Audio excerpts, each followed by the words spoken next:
გამარჯობა, განვაგრძოთ რადიო იმედის პირდაპირ ეთერში მუშაობას. ჩვენ ახლა სტუმართან ვისაუბრებთ ძირითადად განათლების რეფორმაზე და ამ საკითხზე სასაუბროთ რადიო იმედის სტუდიაში ეკონომიკის დოქტორს პროფესორს ლევან გაბისონიას მასპინძლობთ. გამარჯობა ლევან. მოგესალმებით. მადლობა სტუმრობისთვის. მადლობა თქვენ მოწვევისთვის. ბატონ ლევანთან ერთად ჩვენ ვეცდებით განათლების რეფორმაზე ვისაუბროთ სასკოლო, პროფესიული და საუნივერსიტეტო საფეხურების ეფექტიანი კავშირის კუთხით. ლევან, გარდა თეორიულისა, პრაქტიკულადაც არაერთი წელი გიმუშავიათ განათლების სისტემაში ადმინისტრირებისა თუ კონკრეტულად სწავლების მხრივ.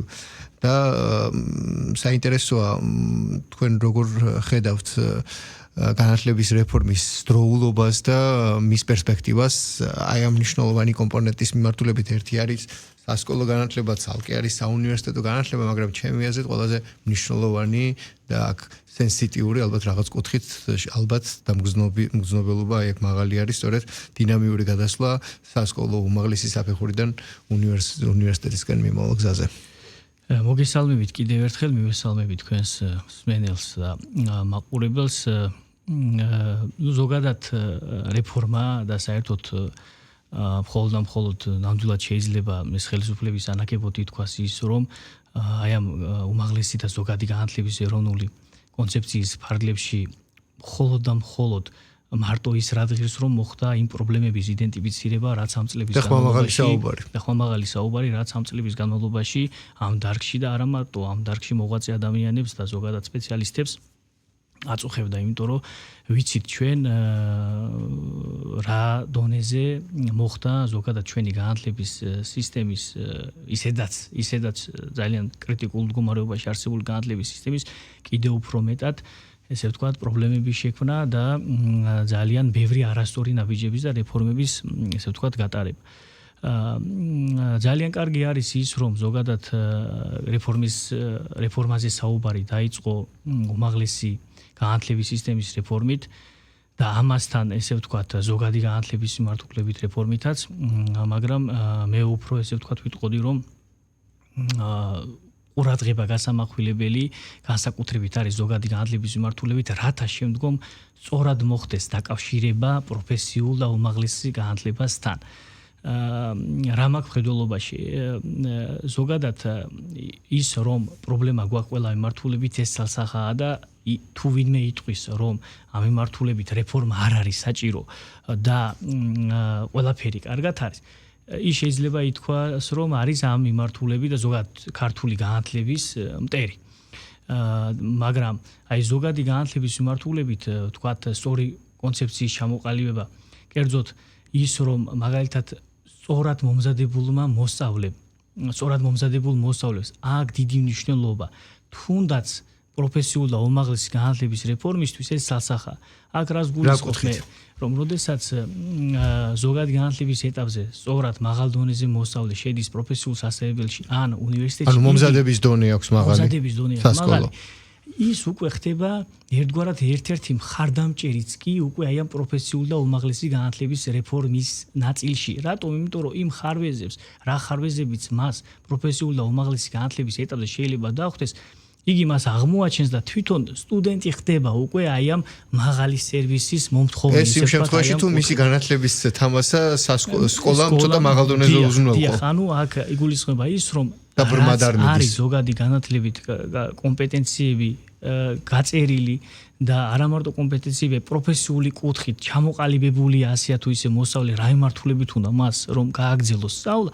ის უკვე არის ერთ-ერთი ესე ვთქვათ მხარდამჭერი და შეიძლება ითქვას ერთ-ერთი მთავარი აქტორი აი ამ უმაღლესი და პროფესიული განათლების რეფორმის, რაც დაანონსა და რაც ნამდვილად იყო დროული და მე ხშირად მithქვამს ხოლმე, რომ არა მარტო დროული, ესე ვთქვათ, ეს არის ერთადერთი შანსი იმისა, რომ ჩვენ შევძლოთ და დავეწიოთ იმ ყველა მიმართულებით. ეს იქნება კვლევის ნაწილი, სწავლების ნაწილი, ხარისხის გაუმჯობესების კუთხით იმ ზოგადად მოწინავე მდგომარეობას, რაც სხვადასხვა ქვეყნების სხვადასხვა საუნივერსიტეტო გარემოში საკმაოდ მაღალ დონეზე წარმოდგენილი და ნამდვილად გვაქვს ჩვენც იმის პოტენციალი, რომ მათ ხარდამხარ შევძლოთ ძალიან საინტერესო ეს კვლევა იქნება თუ სწავლების კუთხით გარკვეული კვლევების განხორციელება და სწავლების ხარისხის გაუმჯობესებაც.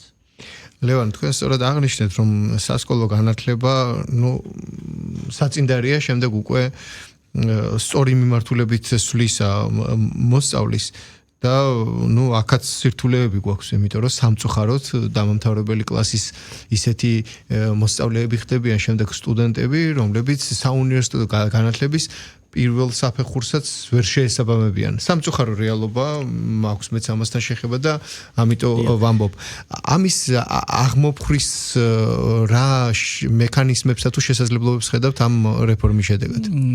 სხვათა შორის ეს ნაწილიც რეფორმის ნაწილში პრობლემის დონეზე ძალიან სწორად და კარგად არის იდენტიფიცირებული. თქვენ რა პრობლემაც ახსენეთ ის რომ მოსწავლის სწავლის დონე არ შეესაბამება უმაღლესი განათლების მოთხოვნებს, ეს გამოიწვია ზუსტად ძალიან ბევრმა მანკიერმა რეფორმამ, რაც წლების განმავლობაში გატარდა დაწყებული სასკოლო წიგნების აბსოლუტურად სუბიექტური და ზოგადად ეროვნული სასწავლო გეგმის აბსოლუტურად სუბიექტური რეფორმის პროცესები, რომელიც მორგებული იყო ამა თუ იმ სახელმძღვანელოს თუ ვთქვათ გარკვეულთა ჯგუფის კომერციული ინტერესებზე, ეს მოხდა გამოიწვია სრული დეგრადაცია სასწავლო შინაარსის სახელმძღვანელოების. ჩვენ თუ გადავხედავთ, ამის ძალიან მარტივი მაგალითი მომყავს ხოლმე, რომ ყველაზე თვალსაჩინოდ ჩანს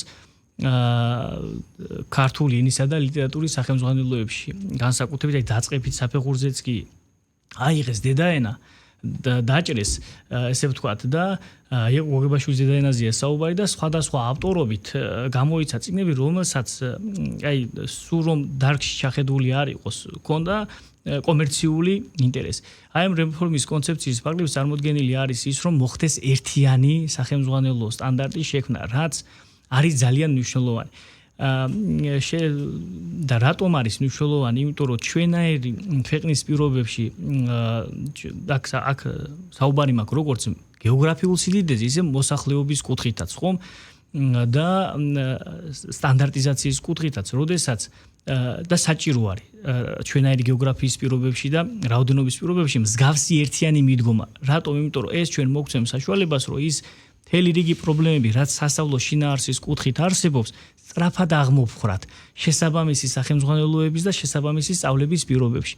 აქ იგულისხმება როგორც სახელმძღვანელოების ნაწილი და ძალიან მნიშვნელოვანი არის აქ პედაგოგების კომპეტენციისა და ზოგადად პედაგოგების განვითარების კუთხით და მინდა შევეხო აი პედაგოგის ნაწილი, პედაგოგების განვითარების ნაწილი მინდა გამოვყო, რომ კონცეფციის ნაწილში საუბარი არის რომ მოხდეს მათი უნარების განვითარება და მე ესე ვთქვათ გარკვეულ აი რეკომენდაციის სახითაც შემიძლია ვთქვა ეს რომ ჩვენ გვჭირდება განვითარება კი ბატონო, მაგრამ აუცილებელია პედაგოგების მომზადება, ანუ ისეთი სასწავლო პროგრამების შექმნა საუნივერსიტეტო დონეზე, რომელიც ჩვენ მოგცემს კვალიფიციურ პედაგოგს ყველა მიმართულებით, ყველა საგნის მიმართულებით, იმიტომ რომ თუნდაც ჩვენ როდესაც საუბრობთ რეფორმის წარმატებაზე, ხო, ყველაფერს განსაკუთრებით მაგალითად ზოგადი განათლების ეტაპზე ვინ არის ამ რეფორმის მიმტანი საზოგადოებამდე?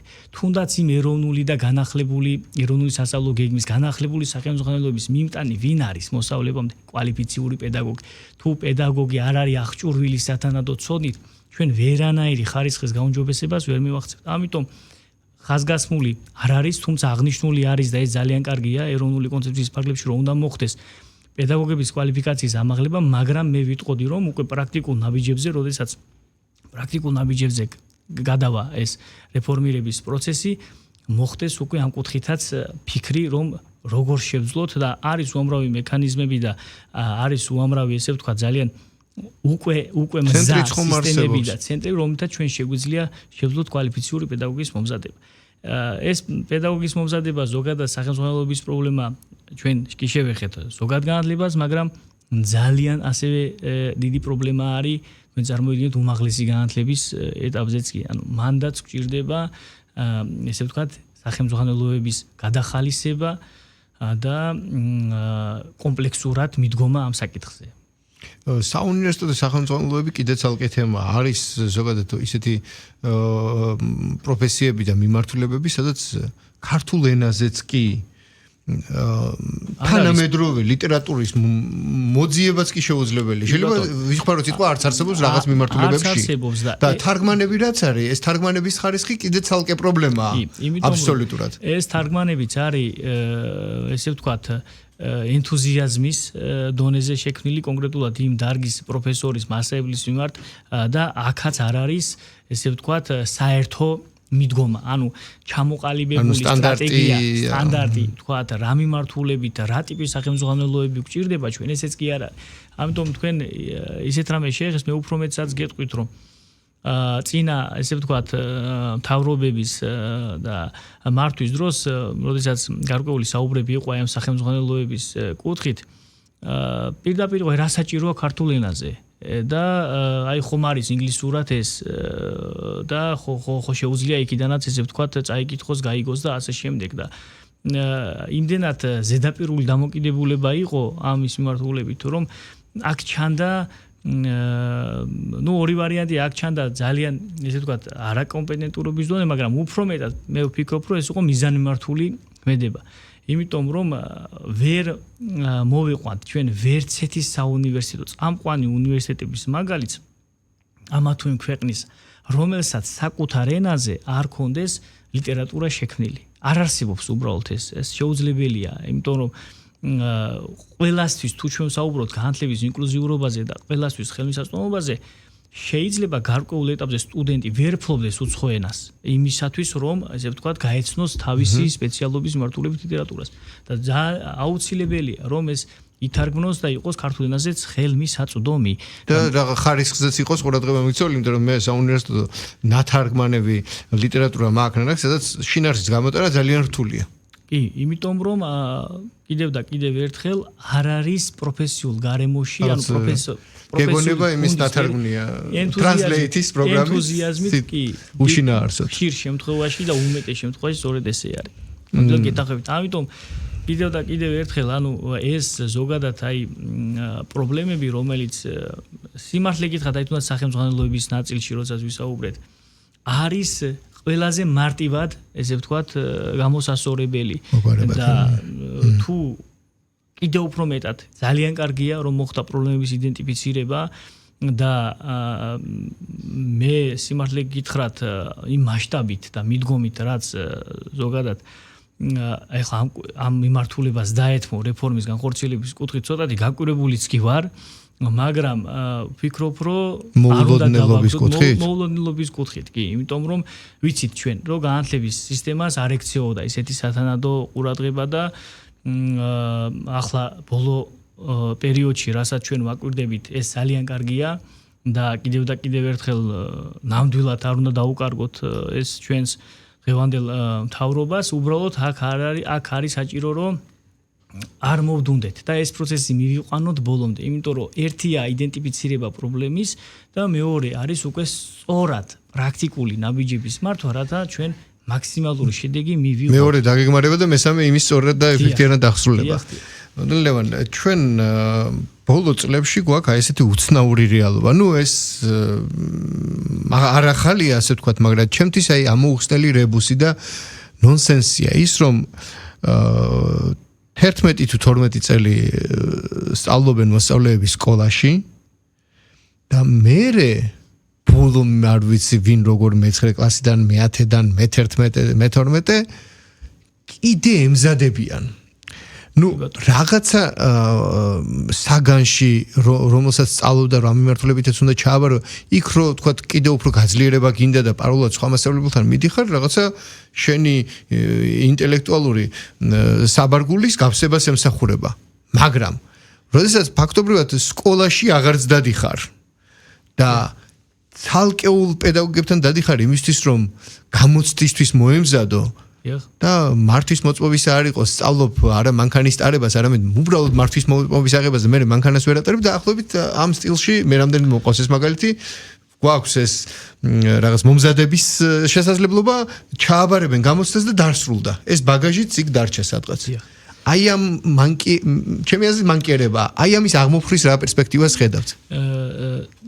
კიდევ და კიდევ ერთხელ ამ მიმართულებითაც ძალიან სწორად მოხდა ამ პრობლემის დანახვაც იგივე აი ამ ზოგადი განათლების რეფორმის კონცეფციის ფარგლებშიც ხაზს უსვამ პრობლემის დანახვა და სწორ გარკვეული პირველადი გადაწყვეტილება რომ ჩვენ გავხადოთ 11+1 ანუ ბოლო 1 წელი სურვილით და ბოლო წელს მოხდეს უკვე კონკრეტულად მოსწავლის პროფესიული კუთხით უფრო მეტად მომზადება, რათა რა მიმართულებასაც იგი აირჩევს, უფრო მომზადებული შევიდეს უნივერსიტეტში, ეს კარგია, მაგრამ ნახეთ კიდევ და კიდევ ერთხელ მინდა რომ ხაზი გაუსვა ამას და სადაც მაგ ხოლმე საშუალება ყველგან ვაფიქსირებ, ჩვენ რო პრობლემაზე ვსაუბრობთ, იქ რომ ბოლო წელს სკოლა არ ყოფნის, არ ეყო და რეპეტიტორთან დაჭირდა. ნახეთ, დაისვა საკითხი რა ისევ პედაგოგების კვალიფიკაცია და ზოგადად სასწავლო გარემო. ანუ, როდესაც ჩვენ სკოლაში შევძლებთ და გვეყოლება კვალიფიციური პედაგოგები, რომელსაც ერთის მხრივ იმ კონკრეტული საქმის იგი ნამდვილი პროფესიონალია და ამასთან მას იგი აღჭურვილი იქნება ისეთი ცოდით, თუნდაც მაგალითად სხვადასხვა მიმართულებებით, აქ საუბარია უმაღლესი განათლების მიმართულებით, სხვადასხვა მიმართულებებით გარკვეული ცოდით, რას მოიცავს ეს სფერო. მაგალითად, რა არის ბიზნეს ადმინისტრირება, რა არის ფიზიკა, პირობითად, რა პერსპექტივებია. უკვე მოსწავლე იქნება უფრო ჩამოყალიბებული. ასე ვიტყოდი, რომ მოსწავლეს მიცემს უფრო იმის საშუალებას, რომ იგი ჩამოყალიბდეს რა მიმართულებით უნდა მასწავლის. ანუ ბრმად არ წავიდეს პროფესიული მიმართულებით, არამედ ცოტა მეტი ნახოს. და უფრო მეტიც, საერთოდ დააყენოს არჩევანი, უმაღლესი განათლება უნდა თუ პროფესიული განათლება.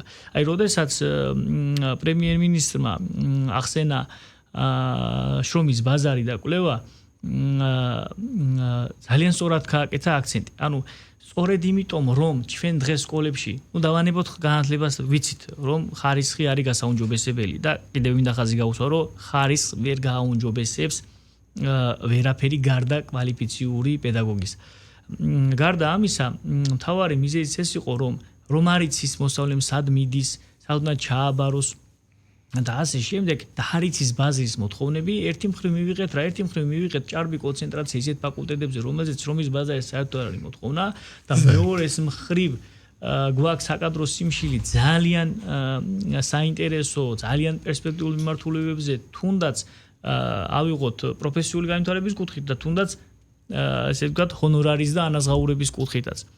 გვაქვს სიმშილი. ეს პრობლემას აქედან არის გამოწვეული, როდესაც ერთი მხრივ ის რომ ვთქვათ მოსწავლე არ აქვს სათანადო-ცოდნა, არ არის სათანადო-ცოდნით აღჭურვილი და ისე მიდის პროფესიულ ან უმაღლეს განათლებაში და მეორეს მხრივ არ იცის სად მიდის. ანუ უბრალოდ აყვა ან ტრენდს, ან საოჯახო მოთხოვნილებას, ან სოციალური ზემოქმედება, აი აქ გარემოცვა ზემოქმედება. ასე ვთქვათ, აქაც არის სამუშაო გარკვეული აი ცნობიერების ამაღლების კუთხით, რომ ძალიან ბევრი პროფესია, ძალიან ბევრი ღირსეული პროფესია არსებობს და არ ჭირდება მას უმაღლესი განათლება. იგი არის პროფესიული სასწავლებლის დონეზე და მე ძალიან გულიმწყდება, თუნდაც ჩემს სამეგობროში, სანაცნობოში ხშირად ეს პროფესიული სწავლება რაღაცა დაბალ შედარებით ფორმატში გადის. და ეს არ არის ესე. ჩვენ თუ დავაკვირდებით ძალიან ბევრ სახელობო პროფესიას, თუნდაც პროფესიული ზრდის და ანაზღაურების კუთხით შევხედავთ, რომ იგი არაფრით არ ჩამოუვარდება თუნდაც ტოპ მენეჯმენტის თუ არ აღემატება რაღაც შემთხვევებში. არის უამრავი და ამ კუთხით ჩემი აზრით გარკვეული ნაბიჯები არის გადასადგმელი და ძალიან ეს სიმართლე გითხრათ, ერთ-ერთი ჩემი აზრით ერთ-ერთი მთავარი ნაბიჯია იმისთვის, რომ ჩვენ დისბალანსი რაც გვაქვს შრომის ბაზრის მოთხოვნასა და მომზადებულ სტუდენტს ესე ვთქვათ პროფესიულ სპეციალისტ კადრს შორის ზუსტად არის ეს, რომ მოვახდინოთ სწორად იდენტიფიცირება რა პროფესიებს ჭირდება უმაღლესი განათლება და რა პროფესიებს შეგიძლია დავეუფლოთ ძალიან მაღალ დონეზე პროფესიული სასწავლებლის დონეზე. ამიტომ უფრო როდესაც ვთქვათ იქ საუბარი არის კონცეფციაზე, კიდევ და კიდევ ერთხელ ხაზს უსვამ იმას, რომ მართლა ძალიან სწორად და მწყობრად არის იდენტიფიცირებული ჩამოყალიბებული ამოცანები, საჭირო არის სწორი რეალიზება ამ ყველაფრის და უფრო მეტსაც გეტყვით, რომ შეიძლება იყოს ესეთი მოსაზრებები რომ ვთქვათ შეიძლება შეშინდეს გარკვეულ ეტაპზე ამ დარგის ესე ვთქვათ გულშემატკივრები რომ მოიძებნება კი ამ მიმართულებით მაგალითად რომ ვინ შეიძლება ეს პროცესი განახორციელოს ვთქვათ რამდენი ხანი შეიძლება დაჭირდეს ამას დამერწმუნებთ რომ მიუხედავად იმ მართლაც მავნებლური ბევრი რეფორმისა რაც გატარდა განათლების სისტემაში წინა ასე ვთქვათ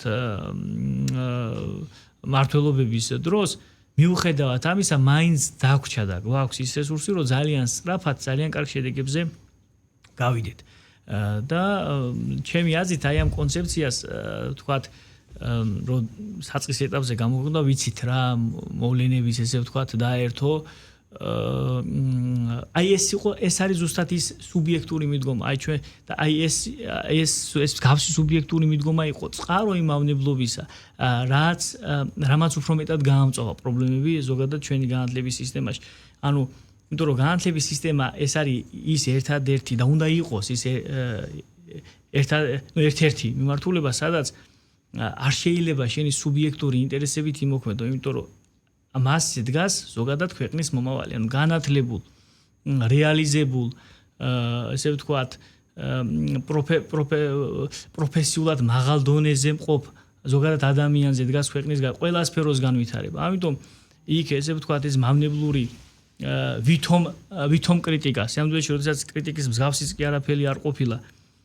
ეს ძალიან დააზიანებს პროცესს და მე მინდა ვთხოვო ყველას და ესე ვთქვათ ვუთხრა რომ კი, არის რაღაცები, რაც მეტ დაზუსტებას მოითხოვს და რა თქმა უნდა, როდესაც იგი აქტიური, ესე ვთქვათ, რეფორმის ეტაპზე გადავა, კიდევ უფრო მეტად გაიზრდება მსგავსი საკითხების რაოდენობა, მაგრამ ამას არ ჭირდება სუბიექტური და მავნებლური მიდგომა, ჭირდება კონსტრუქციული, არგუმენტირებული მსჯელობა და ერთობლივად ამისი განხორციელება, იმიტომ რომ სახელმწიფო ერთის მხრივ და მეორეს მხრივ საზოგადოება ხომ თუ არ მოხდა ესე ვთქვათ გაერთიანება, იმიტომ ეს იმდენად კომპლექსური და დიდი პრობლემა არის, აი უამრავი მიმართულებით არის.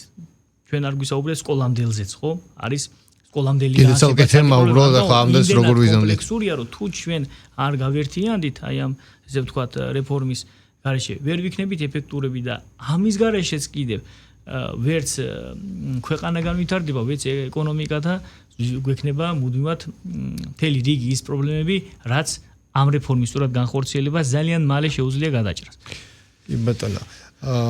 ჩვენ დღეისთვის გვაქვს ისეთი მოცემულობა, რომ პირობითად სკოლას თუ ამთავრებს, უხეშად ვამბობ 1000 მოსწავლე წელიწადში 1000-დან არ ვიცი ეს ჩემი სუბიექტური შეხედულება, ალბათ მინიმუმ 700 უნივერსიტეტში აბარებს.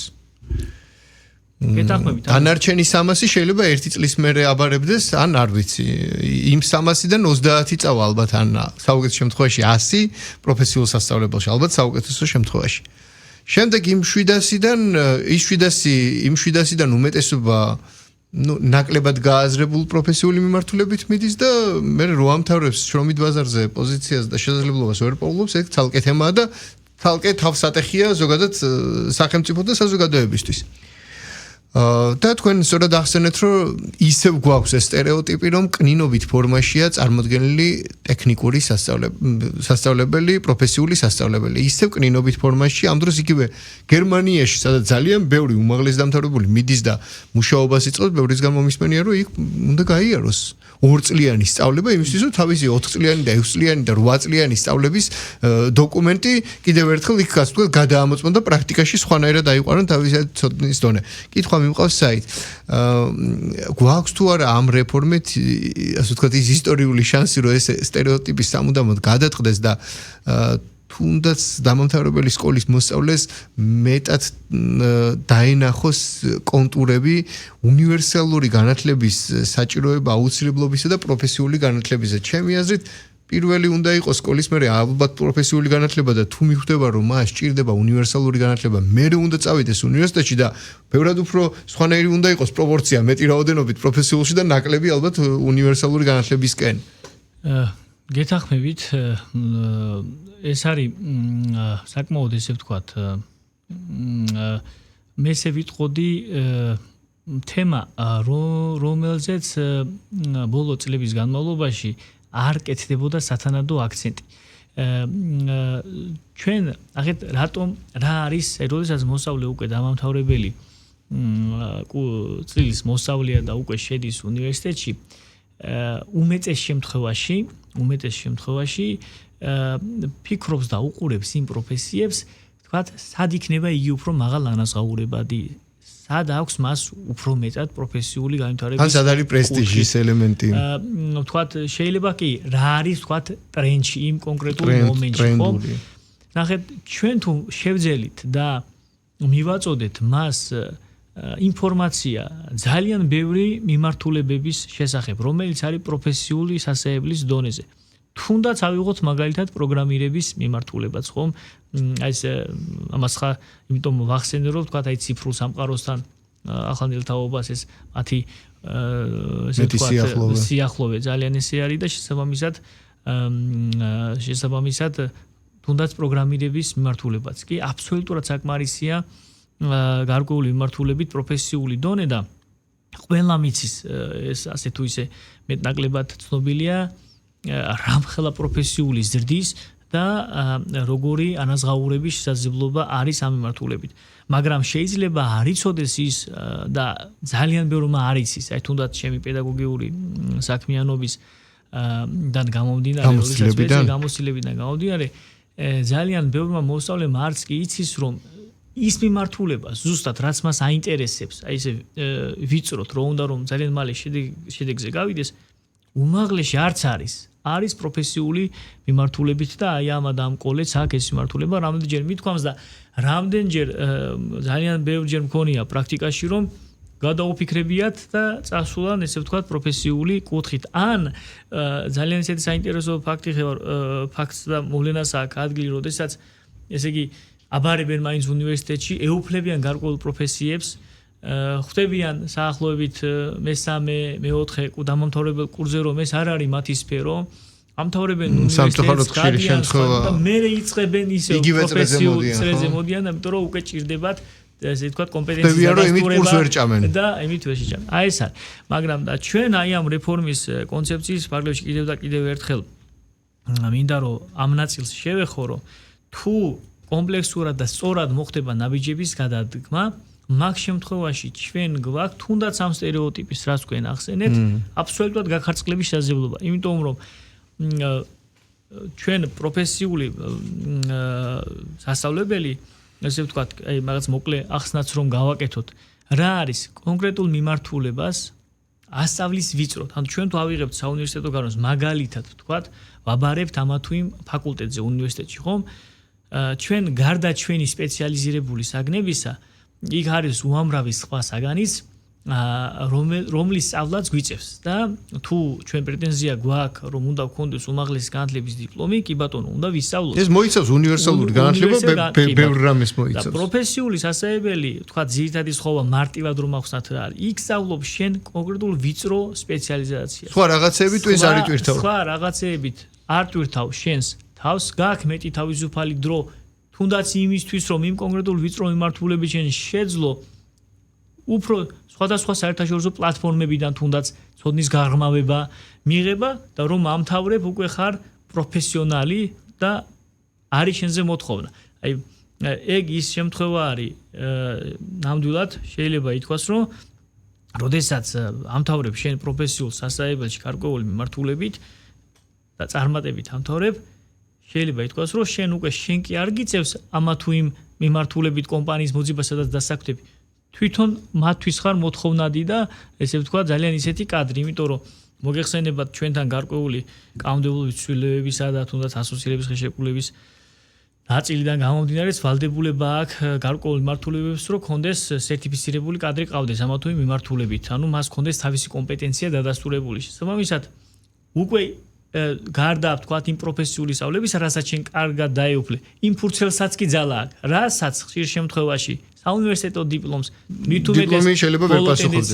არც კი აქვს იმ ფურცელსაც ძალა, იმიტომ რომ ტენდენციაც ესე ვთქვათ, ისეთი მიდის და მით უმეტეს თუ დავაკვირდებით ახლა ჩვენთან როგორი აბსოლუტურად არაერთგვაროვანია 19 სახელმწიფო უნივერსიტეტი, თუ სწორად მახსოვს 45 კერძო უნივერსიტეტი ქვეყანას, სადაც არის 3 მილიონი მოსახლეობით და რა სწავლების ხარისხზეა, იმიტომ რომ ეს უკვე მხოლოდ და მხოლოდ ამ სტატისტიკას რომ ჩავხედოთ, ეს გვეუბნება, რომ იმდენად დაქუცმაცებულია რესურსი, ზოგადად სწავლების რესურსი და იმდენად დაყოფილია, რომ იქ ჩვენ შეუძლებელია გქონდეს პრეტენზია ზოგადად სწავლების ხარისხის გაუმჯობესებაზე და თუნდაც აი ამ უმაღლესი განათლების კონცეფციის ფარგლებში ის რომ ერთი ქალაქი, ერთი ფაკულტეტი, რომელს იდეასაც ნამდვილად კიდევ და კიდევ ერთხელ ესე ქებად გამოგდის, მაგრამ რატომაც არა, სადაც საქებარია, დიახაც უნდა ვთქვათ და აღვნიშნოთ ესა ძალიან კარგია, უბრალოდ ამასაც ჭირდება, ესე ვთქვათ, სწორი იმპლემენტაცია, რომ ნახეთ, არის გარკვეულ უნივერსიტეტებში გარკვეული მიმართულებები, რომელიც შეიძლება ჩვენი ერთის შეხედვით მოგვეჩვენოს, რომ ამ უნივერსიტეტის ვთქვათ მიმართულება არ არის და ამ უნივერსიტეტის ესე ვთქვათ პირდაპირ ისტორიული ხაზი არ არის, მაგრამ ძალიან კარგი ბაზა, კვლევითი ბაზა ქონდეს შექმნილი. ამიტომ თუ ჩვენ მოვახდენთ ინტეგრაციას და არა ვარ, მე როგორც ვთქვათ, ჩემი აზრით არა ვარ ამის დამდეგ, უბრალოდ ხაზგაუსვამ იმას, რომ აი ეს ინტეგრაცია უნდა მოხდეს სწორად, რომ ჩვენ აი ამ რაღაცა კვლევითი ბაზის, რაც უკვე შექმნილი, ამის დაშლა არ მივიღოთ და მოხდეს სწორად ესე ვთქვათ, გადატანა ერთი ადგილიდან მეორე ადგილზე თუ ამაზე არის საუბარი. ამიტომ საერთო ჯამში ესე ვთქვათ, ისედაც ყოველთვის ოპტიმისტურად ვიყავი განწყობილი, მაგრამ ეხლა ეს ბოლო პერიოდის ესე ვთქვათ, ძვრები კიდევ უფრო მეტად მიათმაგებს ამ ოპტიმიზმს ზოგადად ჩვენი განათლების სისტემის შესახებ და კიდევ ერთხელ მინდა ვთქვა ხაზი, რომ სწორი სურვილის, ობიექტური სურვილის და არა სუბიექტური განსრაღვების აი უბრალოდ ბოლო აი არ შემიძლია არ აღვნიშნო ეს ბოლო დროინდელი ვითომ კრიტიკები ზოგადად რაც წამოვიდა აი ამ კონცეფციის ფარგლებში იმდენად სუბიექტური იყო ვინც შიგნით აი ეხლა არის ადამიანი რომელიც არ არის უშუალოდ ჩართული არ მოღვაწეობს განათლების სფეროში და მას შეიძლება გარკვეულ კუთხით მოეჩვენოს, მაგრამ ვინც ამ მიმართულებით მოღვაწეობს და ქონდა გამოცდილება და შეხება ზოგადად შიგნიდან ხომ იმდენად სუბიექტურია და კიდევ ერთხელ იმდენად მავნებლურ მიზანს ემსახურება ეს ვითომ კრიტიკა, რომ მე მეშინია იმისი, რომ ვთქვათ გარკვეულწილად აი ამ კრიტიკის შიშმა რაღაცა ისეთი ნაბიჯების გადადგმის საშუალება არ მოხდეს, როგორიც უნდა მოხდეს. ამიტომ თუ არ შეგვეშინდება და ძალიან მალე, როდესაც ეფექტურად და მე ვთქვი და კიდევ მინდა გავმეორდე, რომ იმ ტემპს თუ არ დავაგდებთ და ამ რეფორმის განხორციელებას რო ეტყვიან ტემპში და აქტიური ნაბიჯებით განხორციელებთ, ძალიან სწრაფად გამოჩნდება ზუსტად ის ვითომ კრიტიკა და ვითომ გარკვეული ესე ვთქვათ უარყოფითი დამოკიდებულებები ამ ზოგადად ამ რეფორმის მიმართ, რაც არსებობს და რასაც ესე ვთქვათ, რაც ვიხილეთ ბოლო პერიოდში. გასაგებია. Ну, როგორც თქვენ აღნიშნეთ, ერთია პრობლემების დანახვა და მეორეა უკვე ამ იდენტიფიცირების შედეგად სწორი გეგმა და მისი მერე ეფექტიანად რეალიზება. მადლობა სტუმრობისთვის, ლევან. დაუთმეთ, ესე ვთქვათ, დრო აი ამ მნიშვნელოვან ამბავს და მედიის ჩართულობა სხვათა შორის არის ძალიან მნიშვნელოვანი და მადლობა თქვენ ამისთვის, რასაც აკეთებთ. მადლობა.